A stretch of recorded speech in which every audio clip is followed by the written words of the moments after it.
요한일서 1장 1절부터 4절까지의 말씀입니다. 요한일서 1장 1절부터 4절까지 4절까지만 보겠습니다.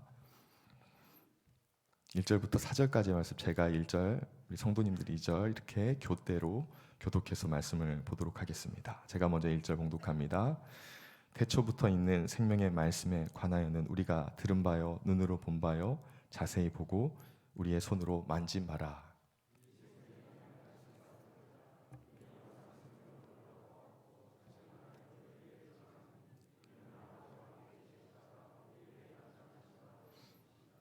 우리가 보고 들은 바를 너희에게도 전함은 너희로 우리와 사귐이 있게 하려 함이니 우리의 사귐은 아버지와 그의 아들 예수 그리스도와 더불어 누림이라.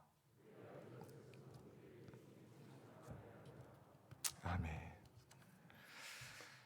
오늘은 영원한 사귐이라는 제목으로 요한일서 말씀을 함께 살펴보도록 하겠습니다. 유유상종이라는 사자 성어가 있습니다. 같은 무리끼리 서로 사귐이라는 뜻을 가진 말인데요.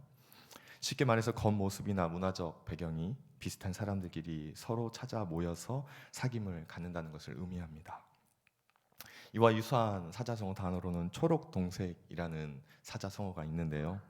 풀색과 녹색은 같은 색이라는 의미로 같은 처지에 있는 사람들끼리 같이 어울리며 사귀기 마련이라는 의미를 가진 사자성어입니다. 옛날 어른들이 이런 말씀을 자주 하셨죠. 그 사람을 알려면 그가 사귀는 친구들을 보면 알 수 있다라는 말씀을 하셨습니다. 그만큼 그 사람이 사귀며 교제하는 사람을 보면 그 사람의 평소 지향하고 추구하는 바를 알 수 있다는 것이죠. 그만큼 우리가 누구와 사귀고 누구와 함께하고 누구와 교제하고 있는가는 그 사람의 삶에 지대한 영향을 미치고 우리 삶의 미래를 바꿀 만큼 너무나 중요한 문제입니다. 여러분도 자녀들을 위해서 기도할 때 만남의 축복을 위해서 기도하잖아요. 그게 이렇게 중요하다는 것이죠. 제가 여러분께, 우리 성도님들께 묻고 싶습니다. 오늘 말씀에 들어가기 전에 성도님들은 요즘 누구와 교제하시고 누구와 대화를 나누고 계십니까? 여러분이 종종 만나고 연락하는 지인분들은 어떤 분들입니까?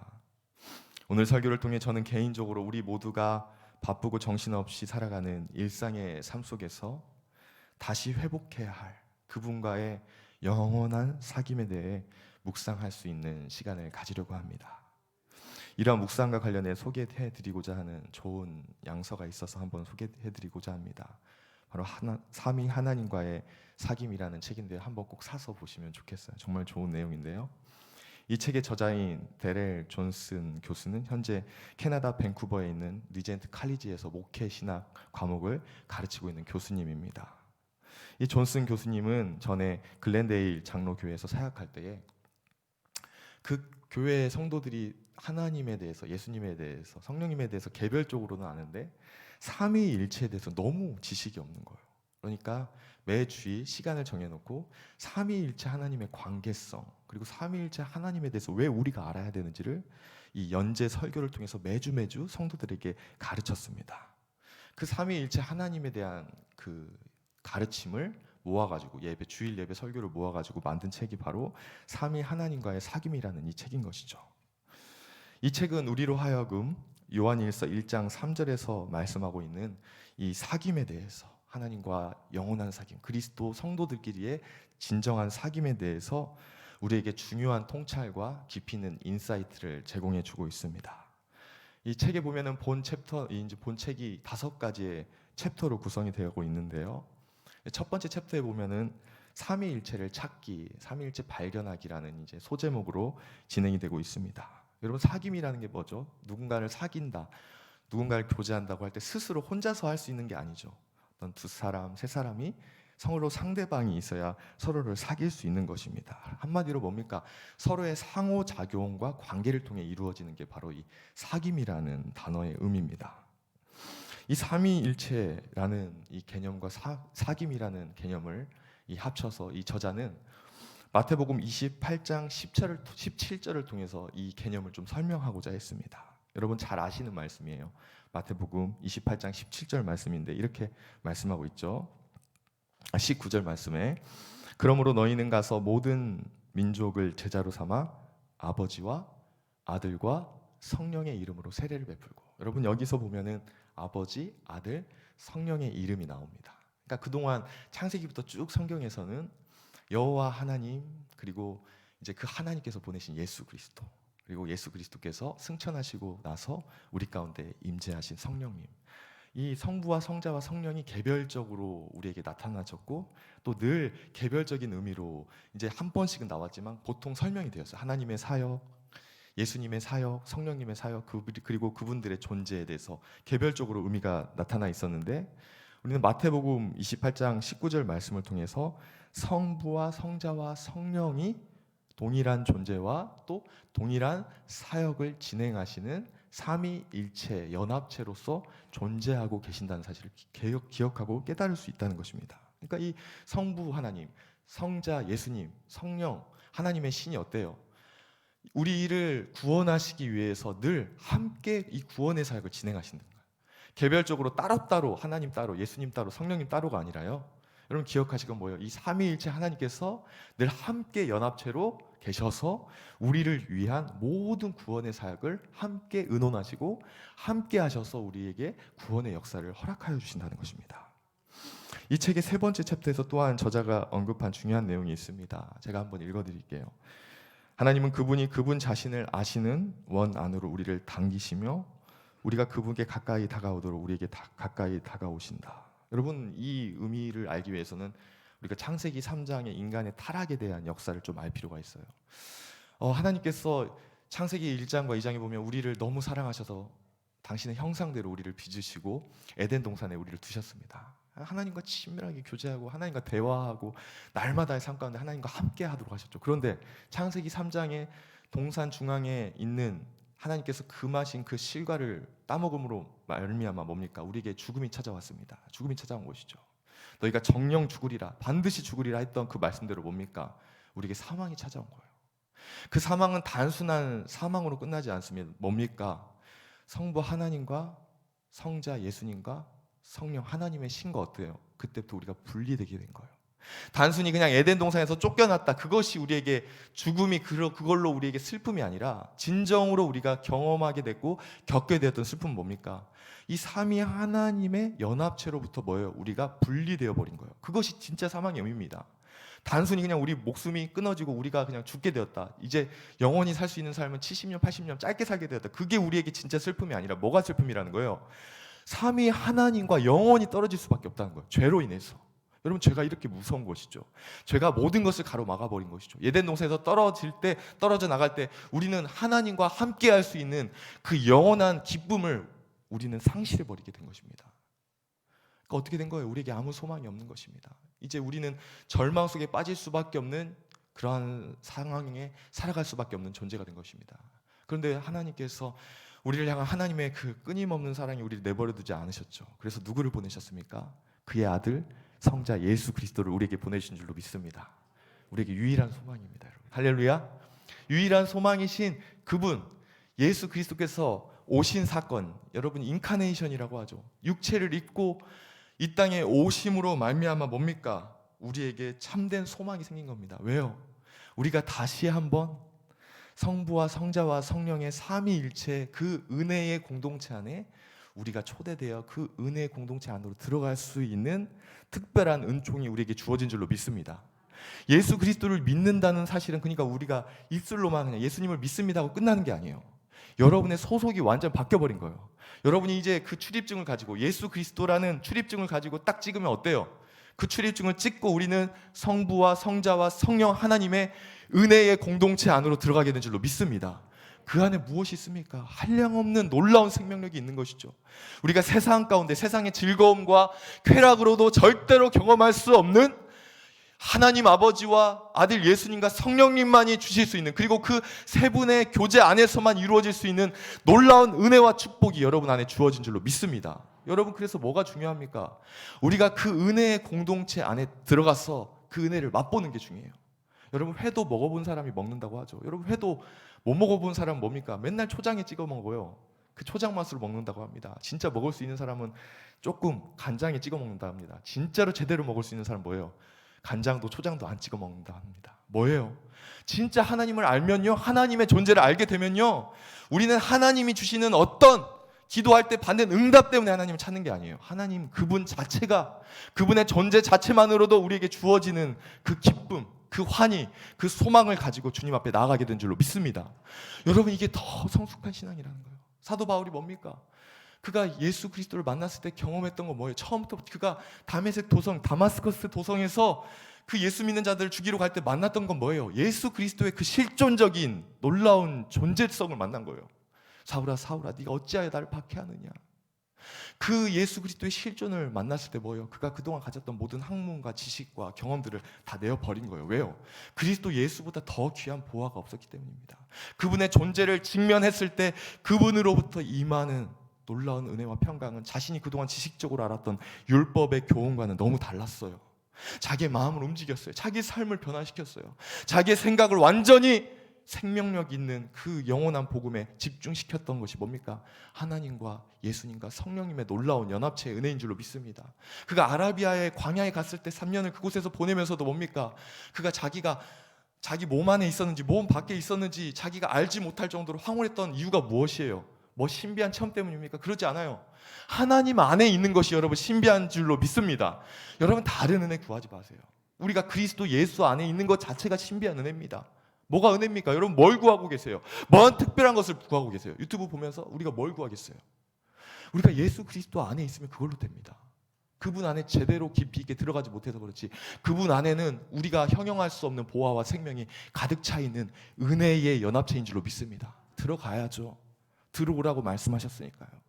언제까지 그 밖에서만 맴돌 겁니까? 교회 생활하면서 신앙생활하면서 언제까지 우리가 성부, 성자, 성령의 그 연합체 밖에서만 문을 두드릴 것입니까? 그 안으로 들어가서 그 놀라운 은혜, 놀라운 말로 형용할 수 없는 놀라운 은혜를 경험할 수 있는 저와 여러분들 되기를 주님의 이름으로 축원합니다.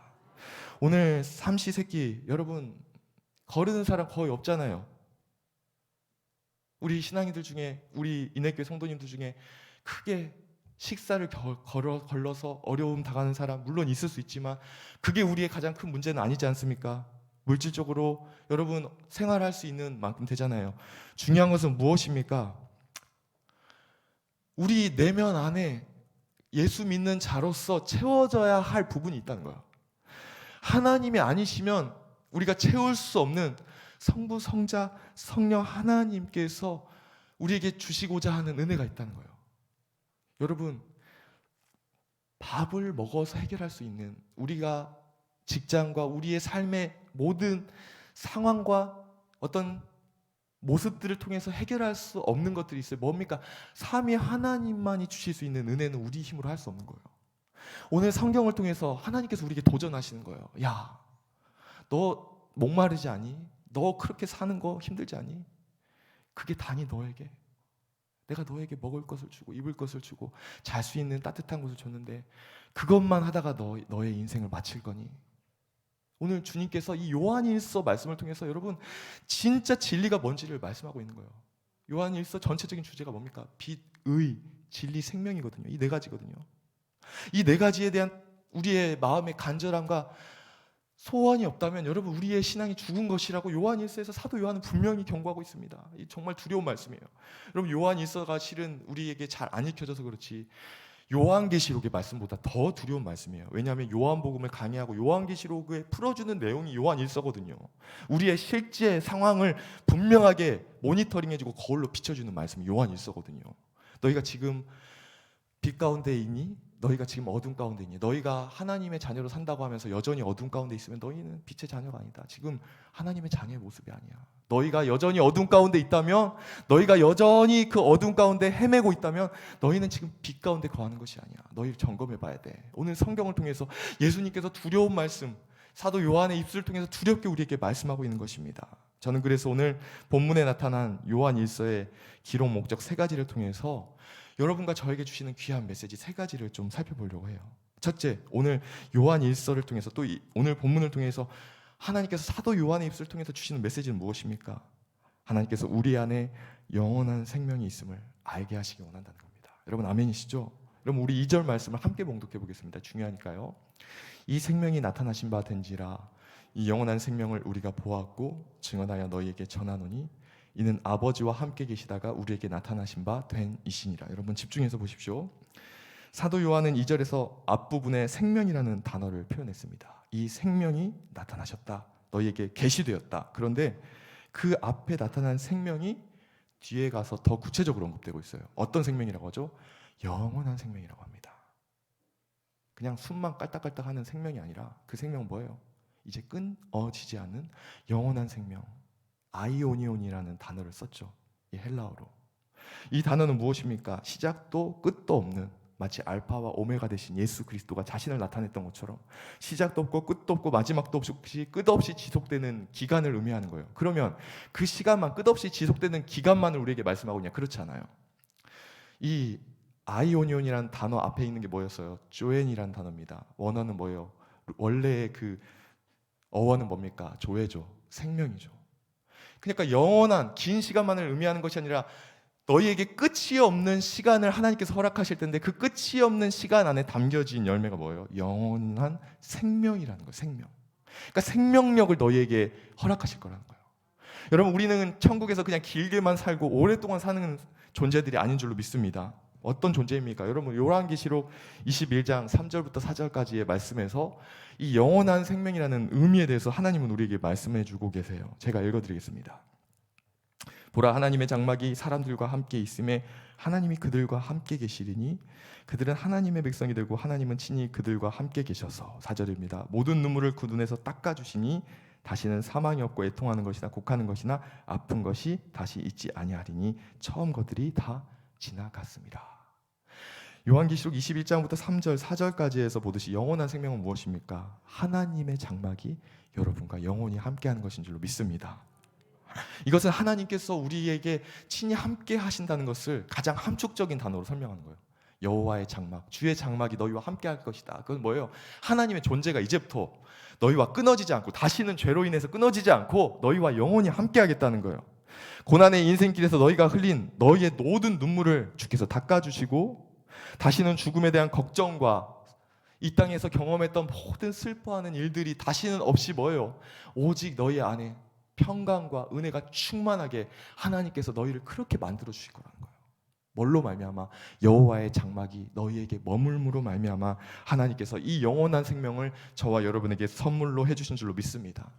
여러분, 그럼 질문해야 돼요. 여러분이 이 말씀을 듣고 저에게 질문하셔야 됩니다. 말씀에 질문하셔야 됩니다. 목사님, 하루하루 살아가기도 참 바쁘고 정신없는 오늘을 살아가는 저에게 이 영원한 생명이 진짜 무슨 의미가 있습니까? 전 설교할 때 참 많이 그걸 느껴요. 설교를 준비하면서 이 말씀이 실은 글로 적혀 있고 하나님의 감동으로 적혀 있지만 참 때로는 뭐예요? 성도님들의 진짜 삶에 딱 이 말씀을 가지고 나왔을 때 현실이라는 장벽이 자꾸 보이는 거예요. 어떻게 하면 이 말씀을 조금만 여러분 마음에 와닿을 수 있도록 전할 수 있을까? 물론 기도로 준비하겠지만 너무 어렵잖아요. 이 말씀이 그래, 영원한 생명 좋지. 근데 그게 목사님 진짜 오늘 살아가는 하루 종일 일하고 집에 와서 겨우 밥 먹고 다시 누워서 잠들고 내일 아침부터 또 일해야 되는, 그렇게 각박하게 살아가는 진짜 현실의 제 삶 가운데 그게 무슨 의미냐고요, 목사님. 여러분 진짜 질문할 필요가 있어요. 그러면요, 저는 여러분에게 다시 질문을 하겠습니다. 이렇게 고단한 하루하루의 삶을 살아가시면서 다음 날을 생각할 때 걱정, 근심과 염려가 몰려오는 삶을 살아가는 가운데, 그러면서도 여러분들이 주의를 지키고 시간을 들이고 물질을 들여서 하나님께 예배하는 이유와 목적이 무엇입니까? 정말 저는 묻고 싶은 거예요. 이렇게 각박하고 힘들고 하루하루 직장생활 하기에도 빠듯하고 자녀들 교육하기에도 빠듯한 여러분의 오늘의 삶 가운데 여러분이 예배하는 이유가 뭐냐는 거예요. 물질을 들여서 어려운 가운데서도 헌금하는 이유가 뭐고 봉사하는 이유가 뭐냐는 거예요. 오늘 본문 말씀을 통해서 하나님께서 우리에게 주시는 메시지가 있다는 거예요. 무엇입니까? 바로 이 영원한 생명을 위해서 여러분이 시간과 여러분의 정성을 다해서 오늘 이 시간 주님 앞에 나온 줄로 믿습니다. 여러분, 우리가 잊어서는 안 돼요. 제가 청년들한테도 설교할 때 그래요. 목사님은 너희들에게 자기 개발서를 얘기하고 싶지 않다. 무슨 교회 나오면 좋은 직장 취직하고 뭐 잘 되고 너희가 준비했던 취업이나 원했던 직장 들어갈 수 있도록 그런 걸 뭐 축복해주고 설명해주는 그런 사람은 되고 싶지 않다. 왜요? 여러분, 우리가 예수 믿는 이유가 딱 정해져 있어요. 영원한 생명이에요. 그게 아니면 이단이죠. 우리가 예수 믿는 이유가 뭡니까? 이 영원한 생명 아닙니까? 여러분 아멘이시죠? 이거 말고는 없어요. 전 더 이상 설교할 것 없습니다, 여러분. 내려가야 돼요. 다른 거 설교할 거면. 예수 그리스도께서 우리에게 주시는 영원한 생명 아니에요? 그 생명 때문에 우리가 예수 믿는 거예요. 힘들어도 지쳐도 피곤해도 주일날 조금 더 누워있고 싶어도 집에, 여러분 우리가 이 재단에 나와서 이른 아침부터 예배하고 여러분 봉사하고 헌금을 드리고 헌신하는 이유가 뭐예요? 하나님께서 여러분에게 예수 그리스도를 통해서, 오직 그분을 통해서 약속하신 그 영원한 생명, 이 땅 가운데서도, 그리고 이 땅에서부터 그 하나님 나라에까지 이르러서 유지되고 이어지는 그 예수 그리스도 안에 있는 영원한 생명을 여러분이 받아 누리기 위해서 오늘도 우리는 예배하고 있는 거예요. 이것을 잊어버려서 안 됩니다. 우리는 그 외에 추가적인 것 있잖아요. 그것은요, 여러분 있어도 되고 없어도 돼요. 실은 기도 응답도 실은요, 하나님께서 때가 되면 다 주세요. 하나님의 자녀들은. 중요한 건 뭐예요? 우리가 이 본질을 놓쳐버리면요, 우리 안에 기쁨이 다 사라져버려요. 여러분, 본질이 잃어버리면요, 다른 거 주변에 사이드가 아무리 많아도 아무것도 안 돼요. 여러분 봐서 보세요.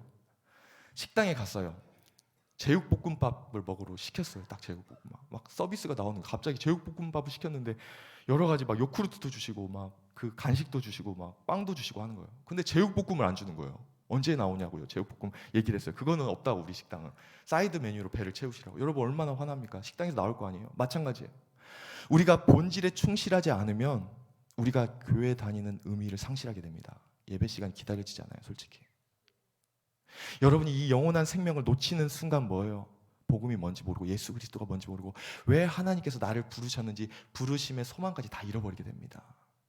우리 사랑하는 인해교회 모든 성도님들은 본질을 기억하시고 본질 안으로 들어오시는 여러분들 되길 주님의 이름으로 소망합니다. 그래서 요한일서 5장 13절 말씀 보세요. 이렇게 말씀하죠. 내가 하나님의 아들을 믿는 너희에게 이것을 쓰는 것은 너희로 하여금 너희에게 영생이 있음을 알게 하려 함이라. 요한일서 쓰는 목적, 요한복음, 요한계시록을 쓰는 목적이 이거예요.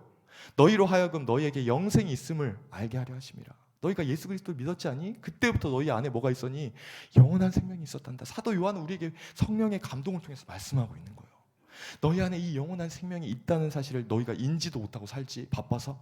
교회 다니면서도 이거 너희 안에 있는 이 영원한 생명 얼마나 감사하니. 너희가 죽어도 살겠고. 왜? 우리는 죽어도 사는 존재입니다. 할렐루야. 왜요? 왜 그렇습니까, 여러분? 우리 안에 영원한 생명이 있기 때문이에요. 하나님과 우리를 끊을 것이 없어요. 세상에 어떤 거, 죽음도 질병도 여러분과 하나님의 관계를 끊을 수 없는 이유는 무엇입니까? 하나님께서 주신 생명은 영원한 생명이기 때문인 줄로 믿습니다. 사그라들지 않죠. 그 생명은 하나님이 주신 것이기 때문에. 사람이 주는 것이 아니에요, 여러분. 사람이 여러분에게 허락한 것이 아닙니다. 우리 하나님께서 여러분에게 주신 영원한 그 생명을 진정으로 신앙생활하는 가운데 누리는 저와 여러분들 되길 주님의 이름으로 축원합니다. 오늘 본문에 나타난 요한일서의 기록 목적 세 가지를 통해 저는 세 가지 메시지를 여러분과 살펴보고 있습니다. 두 번째로 뭡니까? 이 메시지는 뭐예요? 삼위일체 하나님과 영원한 사귐을 누리게 하시기 위함입니다. 오늘 설교 제목과 같죠? 여러분, 우리 3절 말씀을 함께 봉독해 보도록 하겠습니다. 우리가 보고 들은 바를 너희에게도 전함은 너희로 우리와 사귐이 있게 하려 함이니 우리의 사귐은 아버지와 그의 아들 예수 그리스도와 더불어 누림이라. 아멘. 여러분, 3절에서 두 번이나 강조되는 단어가 뭐예요? 사귐이라는 단어입니다. 헬라어로 뭡니까? 여러분 잘 아시는 단어, 코이노니아라는 단어입니다. 코이노니아. 이 단어는 어떤 의미를 가지고 있습니까? 상호 이익과 공유를 포함하는, 여러분 앞에 쭉 보시면 여기 나와 있죠. 긴밀한 연합, 협회, 친교, 이런 쭉 여러분이 화면을 보시면 나타나는 이러한 의미들을 가지고 있어요. 그러면 이 단어들이 설명하고 있는 바는 뭡니까? 코이노니아라는 단어, 사귐이라는 단어가 여러분과 저에게 설명하고 있는 의미는 뭐예요?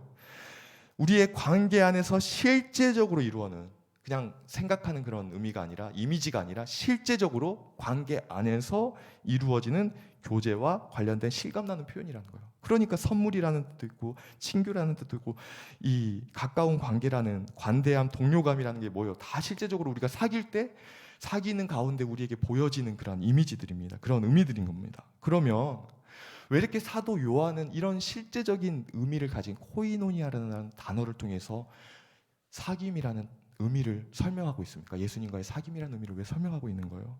왜 그렇습니까? 그가 이 사귐을 먼저 경험했기 때문입니다. 여러분 아멘이시죠?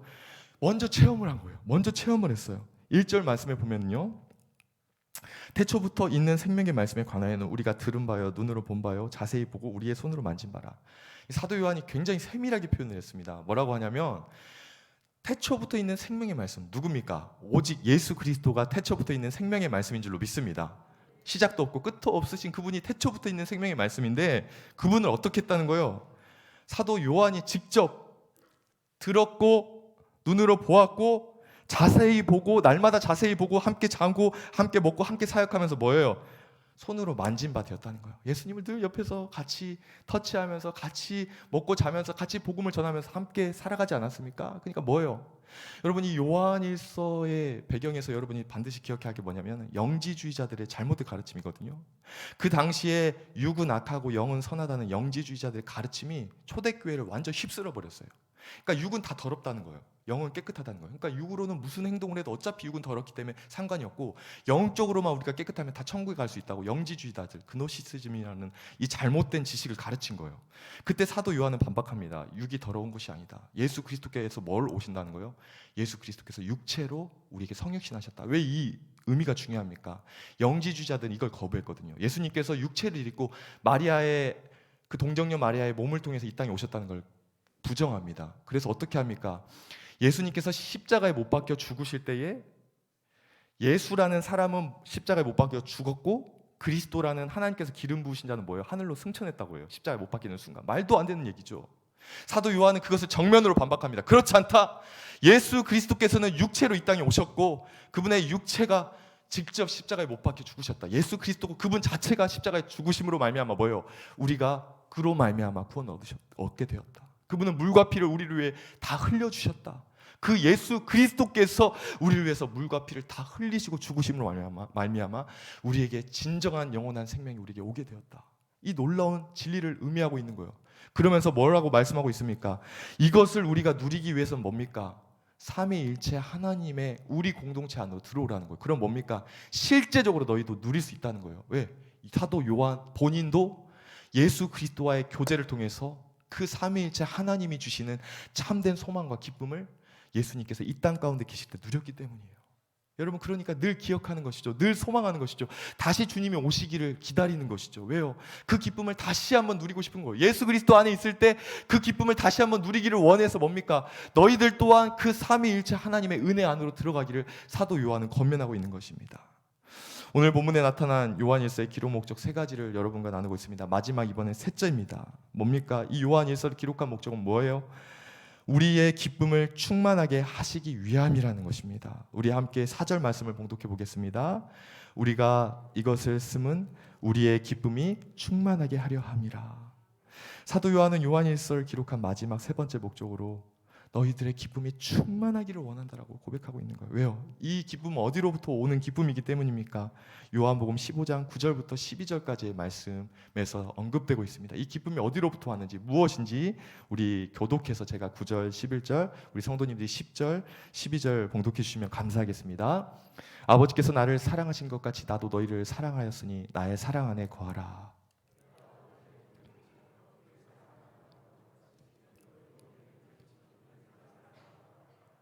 내가 이것을 너희에게 이름은 내 기쁨이 너희 안에 있어 너희 기쁨을 충만하게 하려 함이라.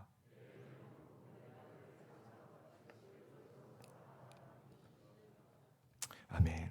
비록 예수님께서는 수십 년 전에 사도 요한이 현재 살아있는 수십 년 전에 하늘로 승천하셨고 지금은 사도 요한은 어떤 상태입니까? 매우 나이가 많아 늙은 노쇠한 상태입니다. 그러나 요한은 공생의 기간 동안 예수님 품에 늘 안겨 있었죠. 그는 최후의 만찬 식사하는 동안에도 심지어 예수 품에 누워 있을 정도로 그는 주님과의 친밀함을 유지했던 예수님의 제자였습니다.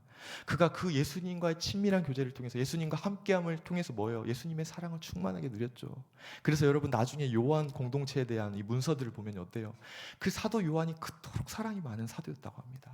여러분 요한일서의 말씀 보세요. 계속해서 사랑에 대해서 언급하잖아요. 사랑은 이것이니 너희가 하나님을 사랑한 것이 아니요 하나님이 먼저 너희를 사랑하셨다. 계속해서 요한일서와 2서 3, 요한 3서에 보면 사랑하는 자요 내 영혼이 잘된 같이 모든 요한복음과 요한일서, 2서, 3서, 요한계시록 말씀 가운데 통합된 내용이 뭡니까?